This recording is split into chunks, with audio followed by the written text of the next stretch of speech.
Janaki teacher നൂറിൻ്റെ profile. അശരണരായ ബാലികമാരുടെ സംരക്ഷണത്തിനായി സ്വന്തം ജീവിതവും സ്വത്തുക്കളും നീക്കിവെച്ച റിട്ടയർ അധ്യാപിക MG ജാനകിയമ്മ 100-ാം വയസ്സിലേക്ക്. പയപ്പാർ ജാനകി ബാലികാശ്രമത്തിന്റെ രക്ഷാധികാരിയായ ജാനകി 2001-ലാണ് സ്വന്തമായുള്ള 2.5 ഏക്കർ സ്ഥലത്ത് പെൺകുട്ടികൾക്കായി സംരക്ഷണ കേന്ദ്രം തുടങ്ങിയത്. സ്ഥാപനത്തിൽ ഇപ്പോൾ 16 പേരുണ്ട്. ഇതിനോടകം നൂറുകണക്കിന് പെൺകുട്ടികൾക്ക് വിദ്യാഭ്യാസം നൽകി സമൂഹത്തിന്റെ ഉന്നത നിലകളിലേക്ക് ഉയരാൻ ജാനകി ബാലികാശ്രമം അവസരമൊരുക്കി. അവിവാഹിതയായ ടീച്ചർ അധ്യാപന ജീവിതത്തിന് ശേഷം സാമൂഹ്യ സേവനത്തിലും കാരുണ്യ പ്രവർത്തനത്തിലും സജീവമാവുകയായിരുന്നു. മുടിയിൽ KP വേലായുധൻ നായരുടെയും ജാനകി അമ്മയുടെയും മകളാണ്. 1958-ൽ തോടനാൽ UP സ്കൂളിൽ പ്രഥമാധ്യാപികയായി തന്റെ അധ്യാപക ജീവിതത്തിന് തുടക്കം കുറിച്ചു.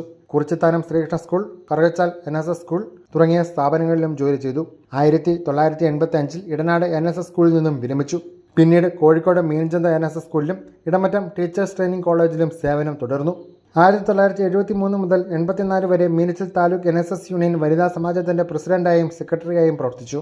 100-ാം ജന്മവാർഷികാഘോഷവും ബാലകാരുണ്യ സമ്മേളനവും നാളെ രാവിലെ 10:30 നടക്കും. കുമ്മനം രാജശേഖരൻ ഉദ്ഘാടനം ചെയ്യും.